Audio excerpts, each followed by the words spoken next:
Executive Vice President of the National Border Patrol Council.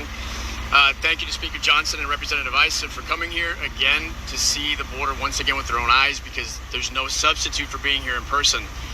The men and the women of the Border Patrol continue to be in this precarious position. They're stuck between their desire to do the job that they were trained to do and the White House's policies that prevent them from doing that job.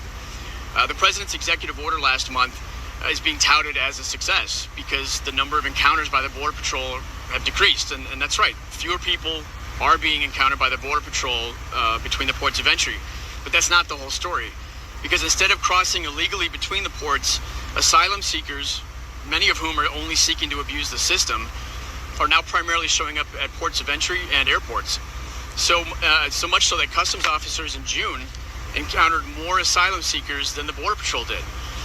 So essentially, the only thing that's changed since the executive order went into effect is that the processing is happening in a different place. Customs officers have their own jobs to do, and many of them can't, because now they are having to do the same processing that Border Patrol agents have been doing for years and continue to do. So this isn't just a Border Patrol issue now it's all of CBP. And while fewer asylum seekers between the ports does get some agents back into the field, there's still far too many of them stuck indoors processing, both on the southwest border and the northern border. We still have hundreds of known gotaways every day disappearing into the country. And actually, since the executive order went into place, we're seeing an average of about 2,500 gotaways every week. And for the most part, these gotaways are people who know that they wouldn't be able to use the asylum system to enter for one reason or another, including those that have a criminal history and know that they would get in more trouble if they're taken into custody. Assaults on agents continue because people are illegally entering knowing that this is a unique chapter along the border, and they don't know if this is their only chance to enter, knowing that all they have to do is get past that agent that's standing in their way. So some of them fight.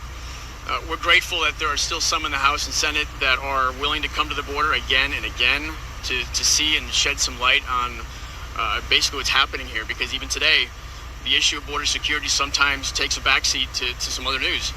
But day in, day out, 24 hours a day, agents are here dealing with this.